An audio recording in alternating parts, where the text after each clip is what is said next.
Dr. Jerry, you got the whole world waiting. Been ready for you to start the conversation. Your point of view, it got the haters confused. Leave it up to you to bring us all the good news. Positive vibes and the sex appeal too. Dr. Andre Jerry, can I get an interview? Hello, everybody, and thank you for tuning in to Live with Dr. Andre. You know, tonight's a special milestone for our show because we're embarking on our 22nd episode, and tonight marks our third consecutive year in broadcasting. So special thanks to all of you, our loyal listeners and supporters of the show. On behalf of the Artist First Radio Network, I sincerely appreciate your listenership. Hey, so for tonight's show, we're going to talk about politics and pop culture. As we approach the 2024 presidential election, we're seeing sort of the convergence of these two worlds in ways that we really haven't seen before. For our listeners who may not really be dialed into politics, I encourage you to hang in there with us, you know, as we work through some of these political topics, because there's an old saying, all politics are personal. And with landmark cases like Roe v. Wade being overturned, the Supreme Court granting absolute immunity from criminal prosecution for former presidents, not to mention the dystopian agenda for the future that our country is facing from this Project 25. Just those three things that I mentioned have or could potentially have a tremendous negative impact to your life and the liberties that we currently enjoy. I'll be honest with you guys, you know, for a few years, I had completely disconnected from politics. After Trump won against Hillary, and, you know, by the way, I'm not completely sold on the legitimacy of that election. But anyway, that's another topic. After Trump won, I was just like, you know, whatever. You know, you guys have fun.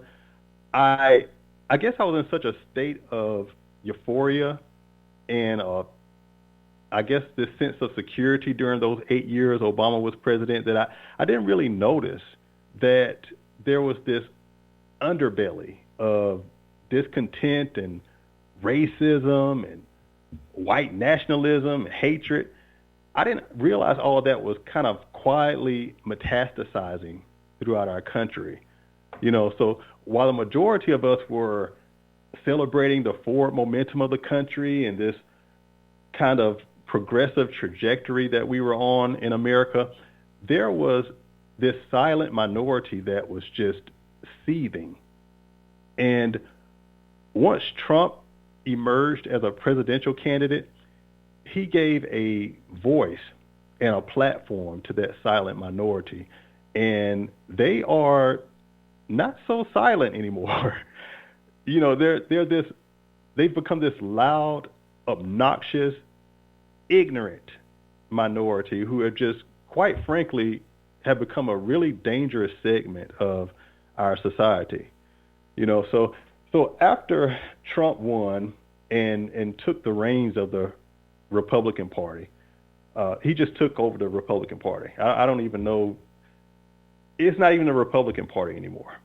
But once Trump took over the Republican Party in the country, there was just too much hatred and division going on. You started to see an uptick in protest, all types of demonstrations.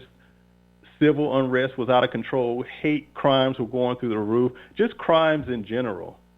And, you know, then COVID happened, and my mom died from COVID back in 2020. She was unfortunately, one of the millions of unnecessary casualties of that pandemic, which, by the way, was utterly mishandled by the Trump administration, utterly mishandled. Given the state of chaos that we were in during those 4 years, I really don't blame myself or anyone else for that matter for disconnecting from politics. You know, trust me, I get it. I get it and I understand. But now that we're potentially facing another Trump presidency, now is not the time to be disenfranchised or completely aloof to what's happening. We have an opportunity before us to elect Kamala Harris, who is a dedicated public servant. She has a proven track record of working hard to improve the lives of her constituents. And I know I sound like a campaign commercial. I promise I'm not a surrogate of the campaign, but I am supporting her. I'm proudly supporting her for president, not because she's black, not because she's Indian, not because she's a woman, all of that, not because of the historic nature of her presidency, but because she's competent. Okay? She's educated, she's accomplished, she's progressive and not regressive. She has gravitas, and most importantly, she has the temperance to be president of the United States, unlike her opponent. So that's who I'm supporting in this election, and I'll use my platform to advocate for her and do whatever I can within my power to influence and make sure that she is elected. Just like the other side is loud and proud for who their candidate is, I'm going to be loud and proud for mine. So with that being said, we can talk about the 2024 presidential election. Okay, so we'll start with the Democratic National Convention. Did you guys take a look at that? Did you watch any of that event?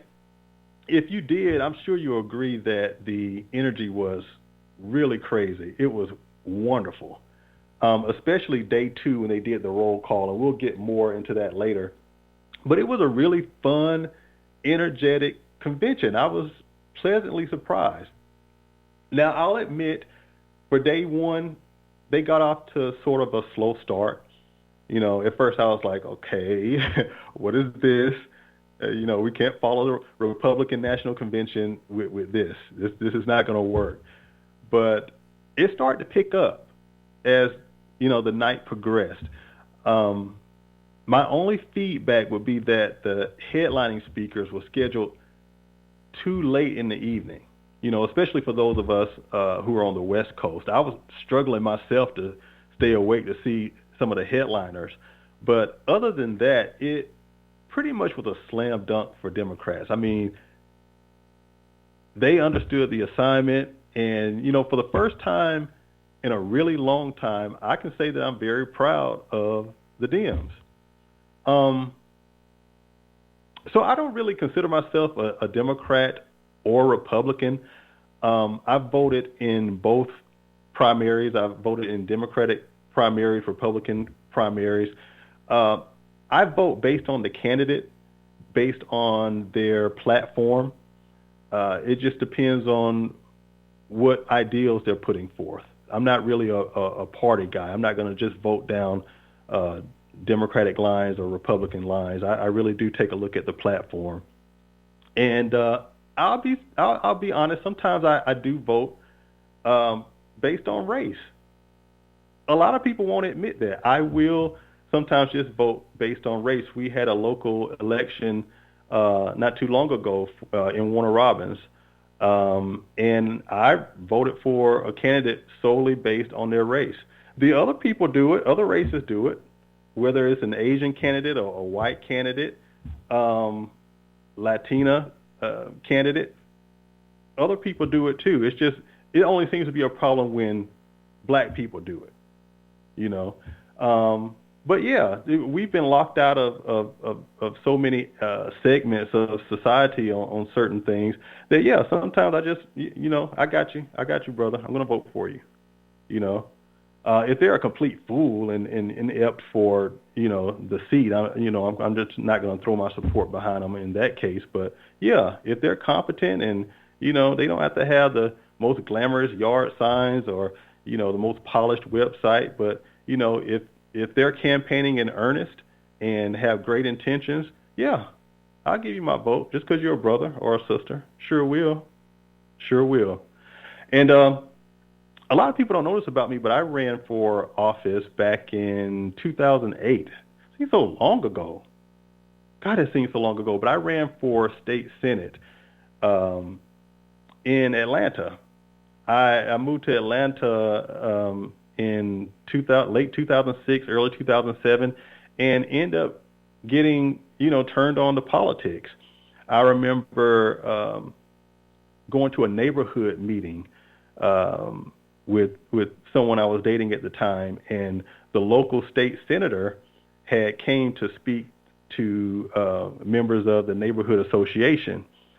And when she spoke to the neighborhood association, which mostly was comprised of black and brown people, I remember, and this was an older white lady, I remember her being so condescending in her approach, and it turned me off, and I was really offended by it. She was all like, yeah, I just came down here to speak to y'all and see what y'all need from me, and just to show my face. It was just very condescending. And I'm like, who is this lady? And they were like, that's our state senator. And I was like, well, why does she represent a majority black district? And, the response that I got was that no one ever runs against her. And I was like, why is that? And, no one really had an answer for it. And so being the maverick that I am and the daredevil that I am, I said, well, I'll run against her. And mind you, at this time, I knew nothing about politics. I didn't know about the qualifications about, you have to live in the district for, a certain number of years and, this and that. So at that point, I met most of the qualifications, but I had pretty much made up in my mind that I'm going to challenge this lady. Yeah, it's state senator. That's a big seat. Most people start with something like city council or something like that, but the lady offended me. I just did not like how she was talking to my people. And so it was almost like a protest campaign, and thankfully the person I was dating at the time was a political consultant and had run for office themselves and had a lot of experience and was able to kind of help me to hit the ground running, put me in front of the people that I needed to be put in front of, make sure I met all the qualifications, made sure that my candidacy was legitimate and not written off as some haphazard mess. So I ran a really great campaign. I didn't have a lot of funding. I pretty much used my own money that I had saved up, and I bought my own yard signs and what have you. And it was a respectable campaign. I got my ass beat, more so from a lack of money. It takes a lot of money to run for office, and taking $10,000 or $15,000 out of your savings is not going to cut it when you're trying to run for a huge state senate district. And so I did respectable in my numbers, though. I remember getting 33% of the vote, which is huge. It was huge for a first-time candidate running in a huge state senate district in the heart of Atlanta, by the way. And mind you, at this time, you're looking at someone who was very shy, was not comfortable in front of an audience. I had a fear of public speaking, and so I really had to come out of my shell to run for that seat and to put myself and offer myself for public office. So looking back, it was a great experience. It taught me a lot about politics. It taught me a lot about myself. It taught me a lot about the inner workings of the Democratic Party, the Republican Party. Back then, the Democrats weren't very nice to me. It was a different party. They weren't very inclusive or welcoming to young people. They didn't take kindly of someone just coming out the blue, young man. I was 28 at the time, running for a strongly entrenched incumbent that had been in politics for 30 plus years. They were offended by my candidacy. So I was not embraced and welcomed like, oh, yes, look at this young black man coming through the gate and he's involved in politics. It wasn't like that at all. It was like, who do you think you are? And where did you come from again? It was that type of treatment. So no, I was not welcome at all. Now the district, my constituents, they loved me. I learned about retail politics, going door to door, meeting voters, going to different events. I learned a lot about that aspect of campaigning, but in terms of the inner workings of the Democratic Party, they were not welcoming at the time. So it kind of gave me a bad taste in my mouth where Democrats are or were concerned. And I remember when I ended that campaign, I was disenchanted with not politics. I kind of had fallen in love with politics to some degree, but I was disenchanted with the Democratic Party because of their treatment of me. And so it's really refreshing to see this sort of new Democratic Party that's emerging, that's more embracive of the younger generation. So I'm happy to see that. Back to the Democratic National Convention. So day one of the DNC featured a lot of great speeches from key Democratic figures like AOC, which of course is Alexandria Ocasio-Cortez. This was her first DNC appearance, and keep in mind she was someone that was elected to Congress back in 2019. So if you think about what that means, despite having the national profile that she had and the popularity, she was either not invited or not considered as a speaker in the last DNC that we had where Biden was nominated. And, some may argue that it was, too soon in her political career, or that she hadn't paid her dues, so to speak. But if you think about the message that sent to young Democratic voters and young political upstarts, it sends a message that, hey, we don't value you. It sends a message that your voices are not really important enough to make you a centerpiece of our platform or a centerpiece of our policies or even a centerpiece of our convention.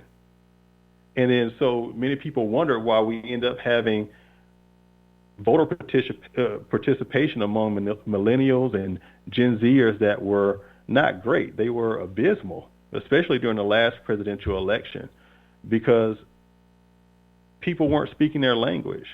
They didn't feel as though they had a seat at the table. And for those of us like myself, like AOC, like Jasmine Crockett, who we'll talk about later, we demanded a seat at the table for our party and in our party. And we were oftentimes treated with contempt from the very people that should have been more welcoming to us. We got a lot of resistance or this attitude that we hadn't earned a seat at the table. You remember how I told you they treated me when I was a candidate. So there was a lot of us in my generation, Gen X, who were like, look, okay, I get it. I'm not 100 years old. I haven't held office for 20 and 30 years, but that doesn't mean that I can't participate in this democracy.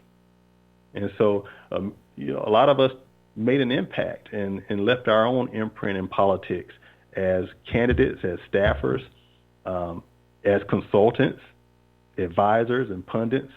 And so now I'm really proud to see how subsequent generations, God, I'm starting to sound so old, but I'm really proud to see how subsequent generations have kind of picked up the mantle and have demanded their place in our democracy. The AOC, the Jasmine Crockett's, and other young leaders in Congress and Senate who are blazing their own trails. So anyway, let's get back on track and talk about some of the more notable speeches from day one. So like I mentioned earlier, AOC, she gave a really fiery speech where she talked about her story of growing up middle class in New York and working as a waitress and bartender to support herself through school. And she tied her story to that of Kamala and her running mate, Tim Walz, who both grew up in middle class environments. And what I like about them is that they understand issues that are facing working class Americans. And one of my favorite lines from AOC's speech was when she talked about her Republican counterparts in Congress and how some of them ridiculed her over the years and saying stuff like, oh, you need to go back to bartending, insinuating that she was somewhat out of her depth as a legislator. And her reply, and I loved her reply in that speech was, you know what, I'd be happy to, because there's nothing wrong with working for a living. I just love that. I thought that was a perfect retort, because it was such a nasty remark to a young single woman who had the dedication and the drive to pursue her degree full time while working a part-time job in the service industry, which, by the way, is not an easy profession, and not in the state of New York either,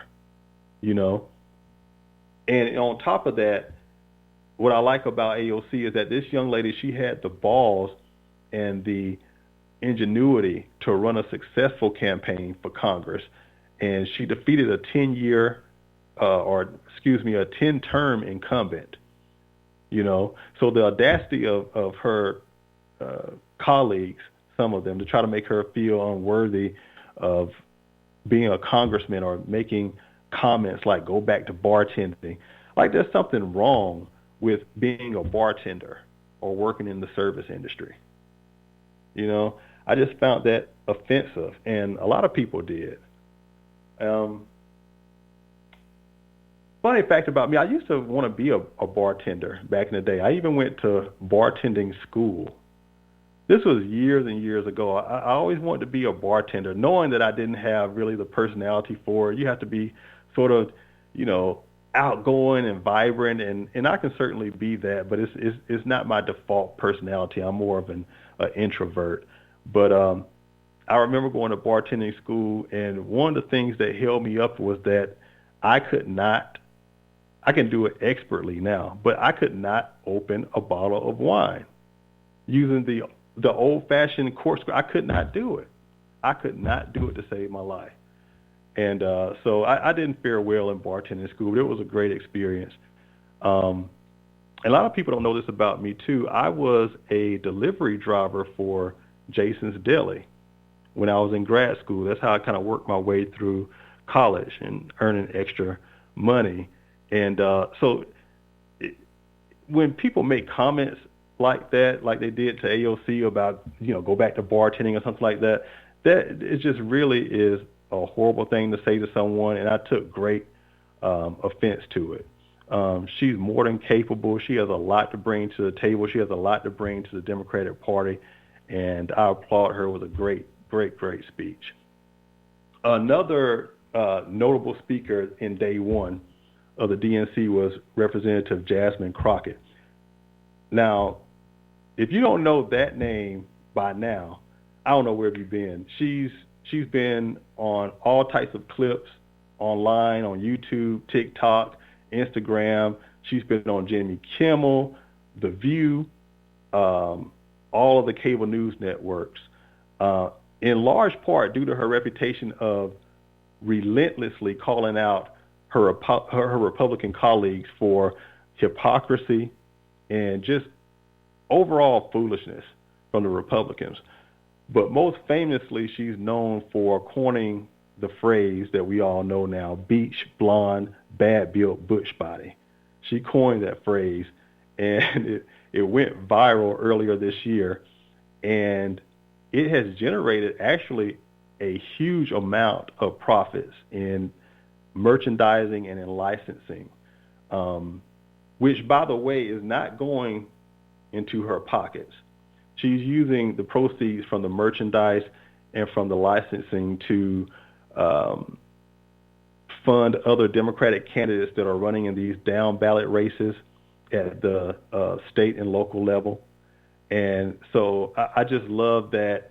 Yeah, she made that jab at Marjorie Taylor Greene, who I can't believe represents my home state. I can't believe we elected her. But I appreciate that Representative Crockett had the business acumen to quickly obtain the intellectual property rights for that phrase and then turn around and leverage it as a monetary asset. I love that about her. Um, that was so something I would have done. But Jasmine Crockett gave a really, really heartfelt speech that connected with a lot of people. It connected with the audience at the DNC. It connected with me, and it gave a glimpse into Kamala Harris's sense of compassion and empathy. She told this story about how when she was first elected to Congress, she felt as though she hadn't made the right decision. She didn't feel like she belonged. She felt somewhat lost in what was at the time a very chaotic and divided Congress. And she had just won her congressional seat. And, of course, as a new member of Congress, you just won your seat. You should be exuberant. You should be, on top of the world. But Kamala saw her and could tell that something was off. So Kamala pulled her aside and asked her, "What's wrong?" And you know how it is when you're kind of going through something internally and everyone thinks you're okay, but you're really not. When someone sees you and hits you with that, "What's wrong?" and if that question hits you at the right moment, those walls are going to come down and you're going to cry and you're going to just break down. And that's what happened with Jasmine Crockett that day with Kamala. And in that moment, Kamala gave her the reassurance and the encouragement that she desperately needed at that time. So it was really touching to hear Jasmine recount the story about how the most powerful woman in the world listened to her story and wiped her tears and reassured her that she was right where she was supposed to be. And shortly after that, Jasmine Crockett did her thing. She went viral for the first of many times, and she's secured her slot within the Democratic Party as a force, So for me, that was the highlight of her speech, her DNC speech, sharing that story. And she also stayed on brand as well, and she took some jabs here and there at Donald Trump and ridiculed him a bit, calling him a career criminal and juxtaposing his candidacy to that of a Kamala Harris, who is a career prosecutor. So it was good stuff. That was definitely a highlight. Senator Raphael Warnock also delivered a very passionate speech. He focused mostly on the need for unity. And, he's a very likable politician. It's hard to genuinely like most politicians because they, can be so full of it. But Senator Warnock is a Georgia boy like me. I can also relate to him as a black man, growing up in the South, and he just comes across like a normal guy. He speaks very plainly, yet, poignantly. He knows how to get his message across. And most importantly, he knows when to get the hell off the stage. And that's a very important concept for a politician to learn. Trust me. And he also just kind of seems like the guy who would pull over on the highway and help you to change a flat tire. He seems like that type of guy. But his speech was really good. It was very Martin Luther King-esque.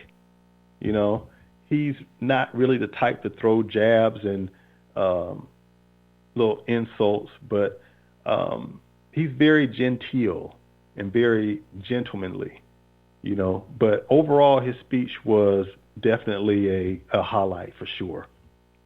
Now, the headliner for day one of the DNC was definitely Hillary Clinton. And I'll admit I was very excited to hear Hillary's speech, for a couple of reasons. Of course, you got the historic nature of Kamala's campaign. And Hillary is someone who put the biggest crack in the glass ceiling. with her historic candidacy. Ultimately, of course, she didn't win. Trump beat her. But I just kind of wanted to see Hillary's reaction to what was happening. I mean, imagine how she felt. You know, she was the first woman to really make serious inroads in becoming the first woman elected president. And I know she wanted that for her almost entire life, I'm sure. And to come so close but not get it, and to lose to somebody like Donald Trump, who just has no substance, no real grasp of the issues, not a statesman at all, you know, that had to hurt her. And then to see someone like Kamala come through and kind of finish the work that I just want to see how she would react to that. Like, would she be kind of salty behind it, or was this really a true, authentic endorsement? Was she really happy for Kamala? And, you know, from everything that I saw from Hillary, she was really proud to be a part of this moment. Of course, she wished that she could have been the one that broken through, but I think she's done enough reflection and done enough of the work to understand that, you know, it wasn't meant for me to be the one. But I think she understands now that she played a significant role in ushering the way for a Kamala Harris. And so that's what came through in her speech for me. I was really kind of blown away by just her approach to that. And her speech really was a nod to all the women who supported her. And it was like a, look, we all need to get in line. We need to get behind Kamala.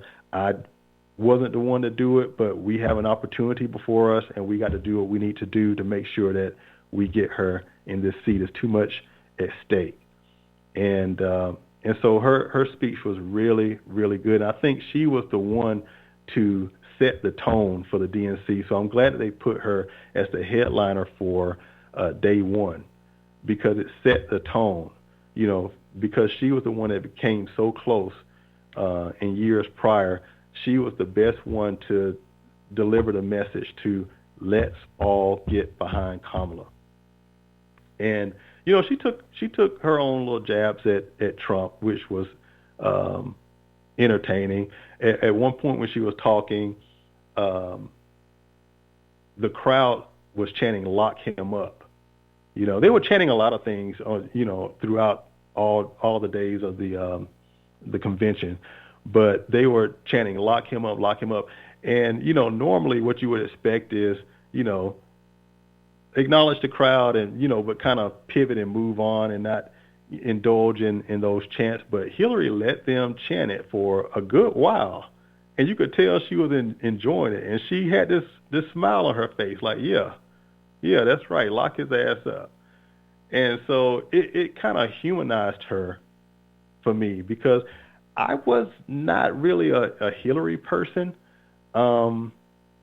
I kind of associated her with, she was like the national version of the candidate that I was running against in when I ran for the state senate in 2008. She was like the national version of Nan Orrock.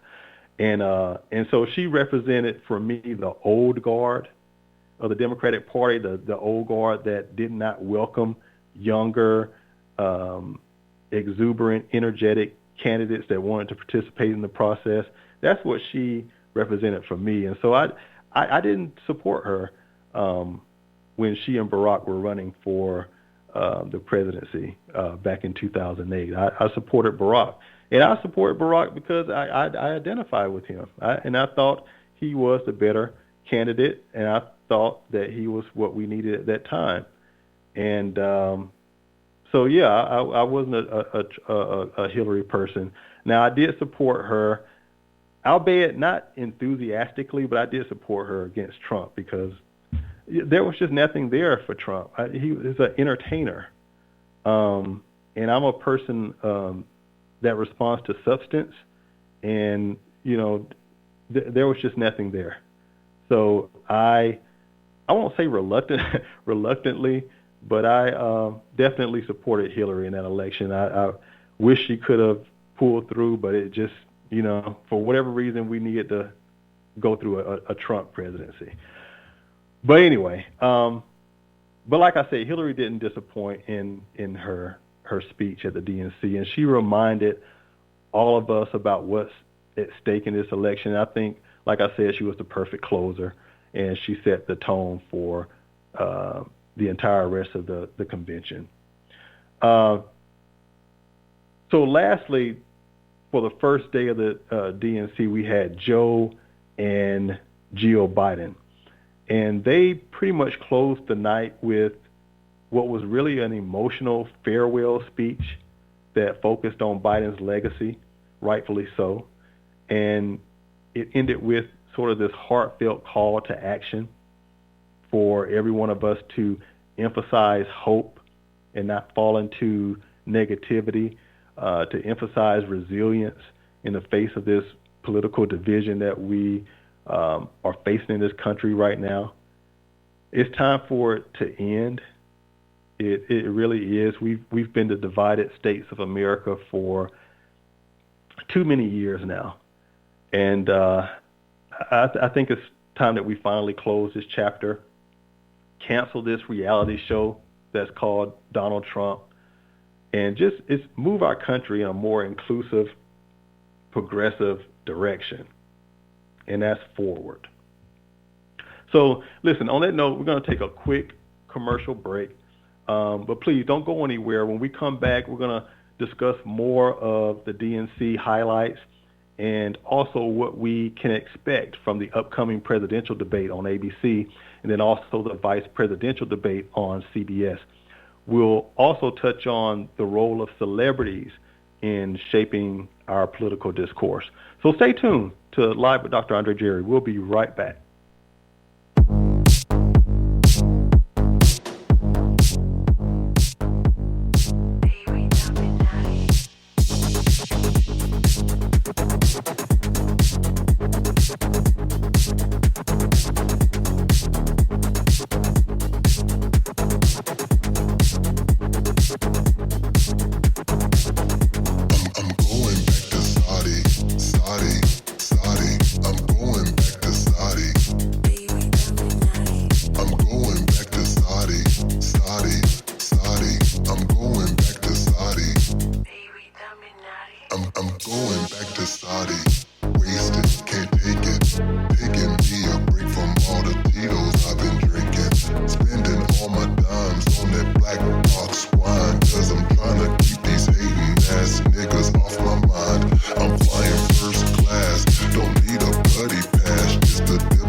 I'm going back to Saudi, wasted, can't take it.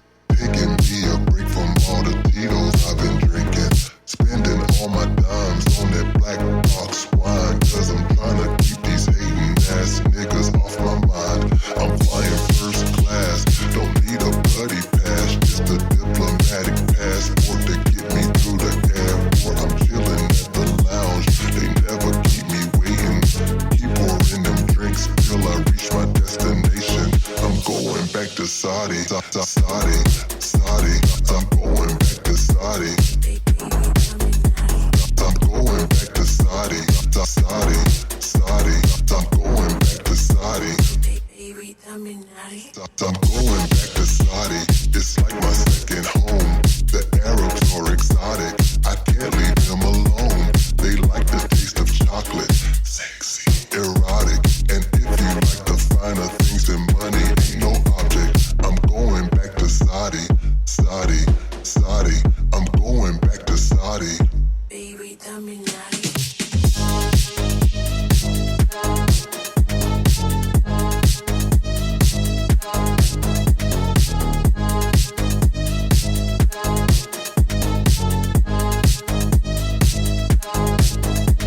I'm going back to Saudi, just in the nick of time.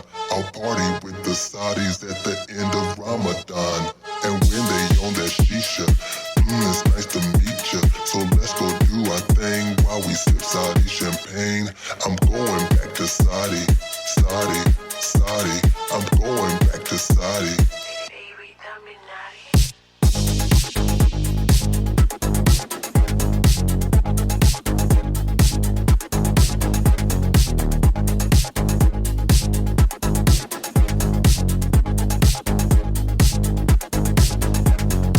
If I meet a sheik, I may never come home. Just give me a week, I just might show my camel toe. I'm going back to Saudi, Saudi, Saudi. I'm going back to Saudi. I'm going back to Saudi, Saudi, Saudi. I'm going back to Saudi.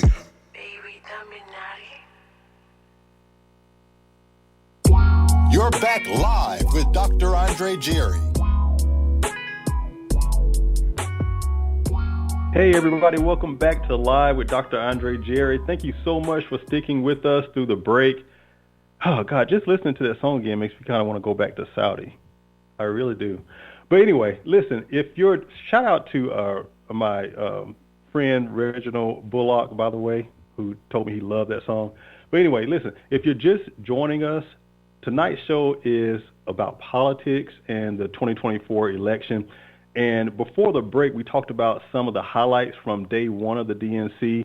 And I just wanted to take a moment to congratulate the DNC leadership and everyone who was involved in this year's Democratic National Convention. It was like a 4-day block party in Chicago. It really was. It was inclusive. It was entertaining. It met the moment for the culture. And most importantly, it embraced young people and it unified the party, which I'm particularly proud of. Like I said, my biggest issue with the Democratic Party in previous election cycles and in previous years is that it seemed to really resent youth and energy, and they used to eat their own. They were very cannibalistic. And that always frustrated me because, the Republicans on the flip side, you can say whatever you want about them. They are unified. I don't care if the person at the top of a ticket is a child molester or fool or whatever.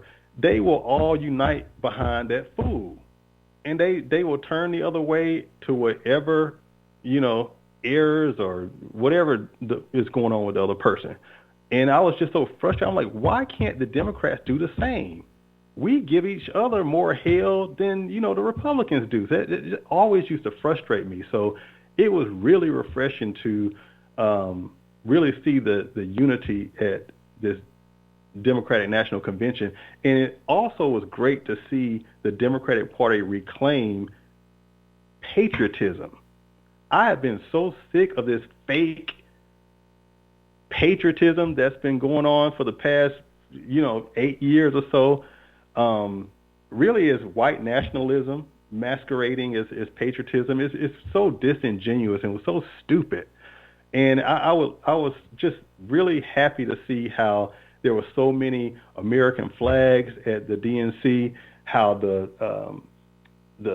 overall theme was freedom, unity, patriotism. We kind of took back that word because the Republicans just kind of took it and just kind of bastardized it. It was really horrible to watch. But yeah, DNC leadership, you guys did a great job.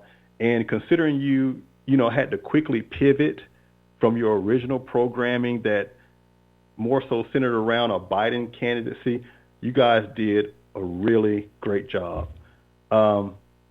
Okay, so what were some of the other highlights from the DNC that stood out? Night one was great. Night two was a different type of vibe. We saw a modern twist on the traditional roll call.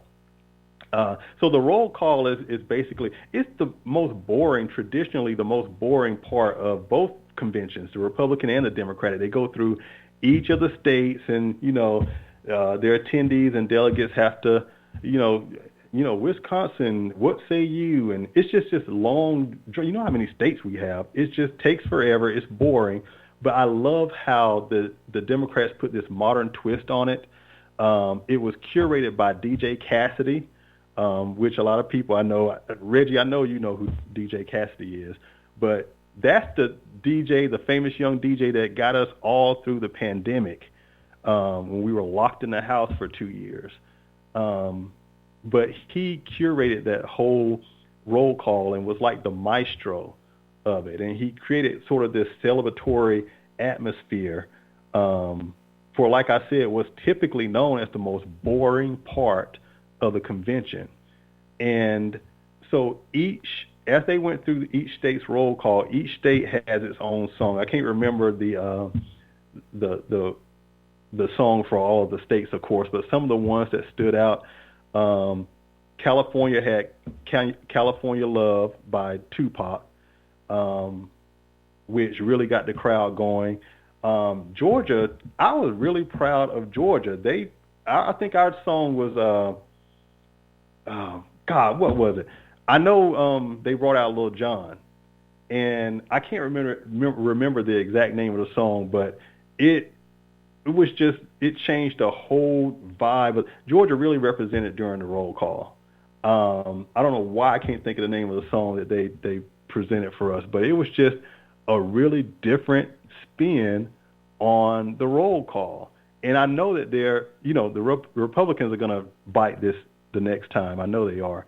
But I think that we're going to see more music infused in the roll calls moving forward because it really was a new and different way to approach that aspect of the convention. So shout out to DJ Cassidy on that, did an excellent job.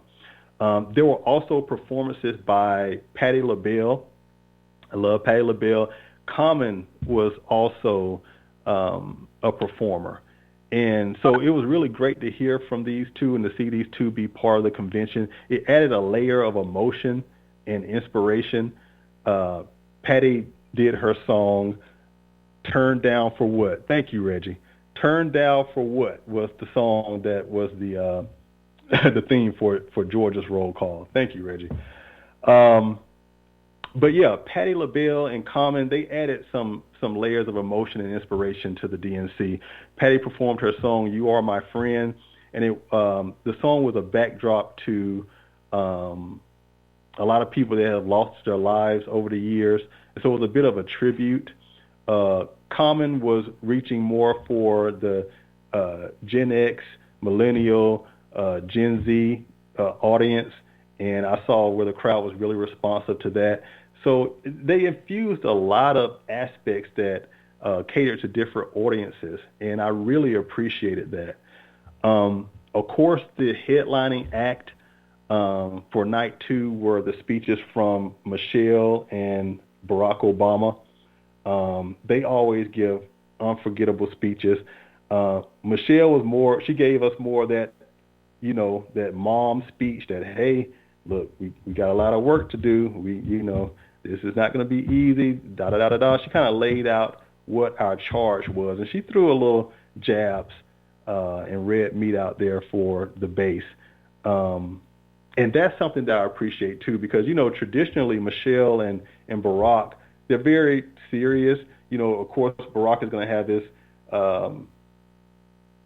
speeches that are in more of his charismatic style, and he's a little bit more lighthearted than Michelle, and Michelle is more serious. But I like the jabs that she took at Trump. She made the comment about who's going to tell Trump that this job that he is applying for is one of these black jobs, So just little jabs like that. We don't really want to hear this when they go low, we go high. We don't want to hear that right now. The Republicans have been acting a fool for years. They just have, and to say they go below the belt is just not even an accurate description. And so there are some times where, you're going to have to take the high road, but we're not at a high road moment right now. Sometimes you got to get in the dirt and fight just as dirty as your opponent is fighting. So I appreciate that people in their speeches are taking jabs and making little digs about how weird J.D. Vance is and, how Donald Trump is obsessed with crowd size and all of that. That type of stuff energizes the base. You have to give your base something to laugh at and to be energized about. And when you're being poked fun of, repeatedly, like the Republicans have been doing on their side towards the Democratic side, don't want to take the high road. Sometimes we want to make our little ugly remarks too. So I'm glad that we're doing more of that, But Michelle and Barack gave wonderful speeches. It was kind of the cap to the second night of the DNC and kind of got us energized for the remaining 2 days.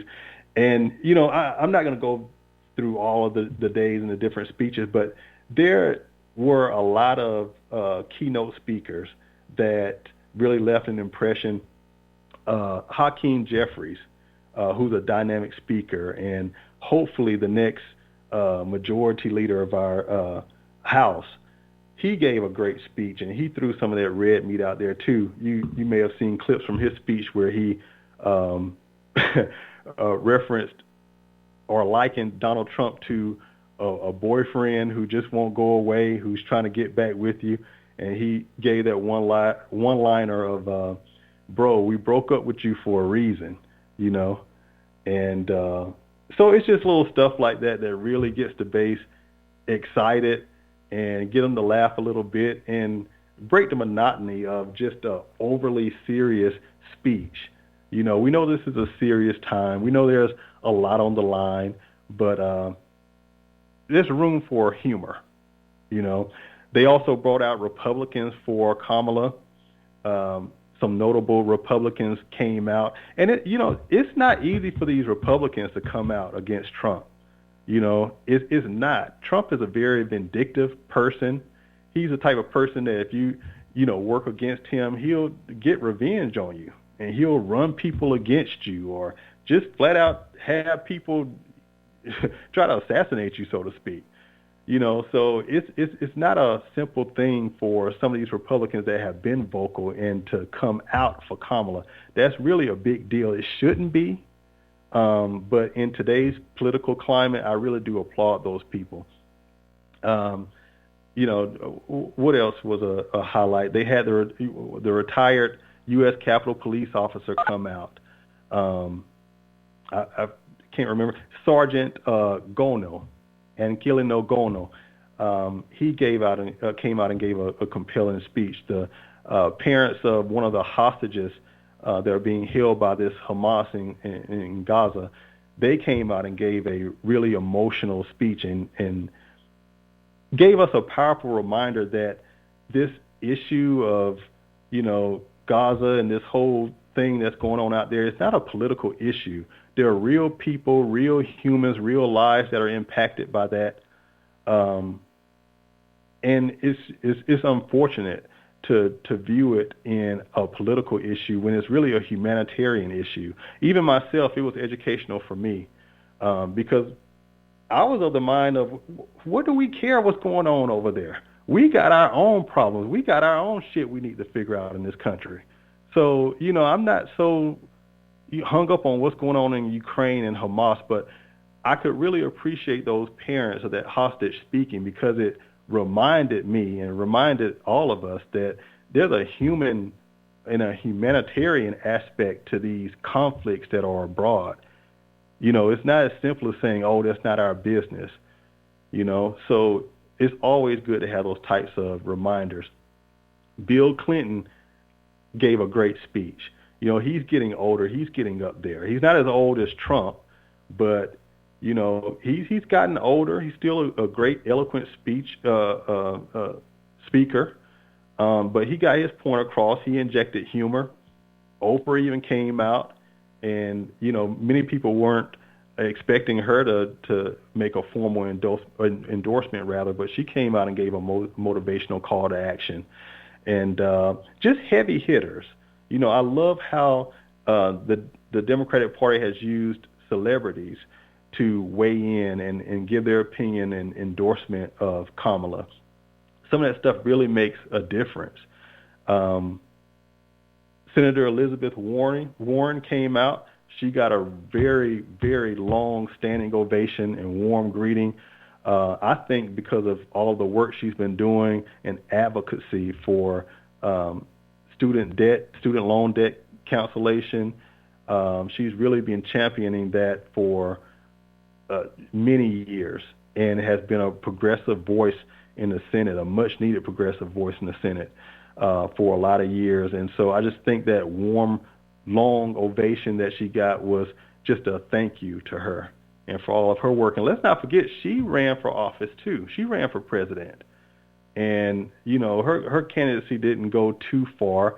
And Trump beat her down with all types of jokes, calling her Pocahontas and stuff like that. Just a bully. Trump is a bully, So it's unfortunate that we have someone like that at the top of a ticket and offering themselves for president. I just can't stand by that type of stuff. So I'm very excited to support Kamala Harris. And like I said, yes, it's historic, but there's just too much at stake to get caught up in personalities and all this other stuff that distracts us. Oh goodness, we're coming up on the end of the hour. Guys, I really have enjoyed this conversation. I didn't touch on everything that I kind of wanted to peel back on in terms of politics, but I think it was a great discussion. And I hope you enjoyed it. I hope you took something positive away from it and perhaps learned something that you didn't know before. Like I always say, it's always my intention to leave you guys more informed than when you came. So, we're going to close tonight's episode, but remember that more so than ever, all politics are personal. Like I said, we have a lot at stake here, and now is not the time to be distracted or disengaged or disenfranchised. And if you're currently not registered and you would like to register to vote in the 2024 presidential election, there's plenty of time to get registered. Register online at vote.gov. That's vote.gov. Okay, you can also register by mail and in person if you want to at your local election office. So that's it for tonight. Be sure to join us for our next episode of Live with Dr. Andre, which of course airs every fourth Wednesday at 8 p.m. Eastern, exclusively on the Artist First Radio Network. Thanks for tuning in, and good night.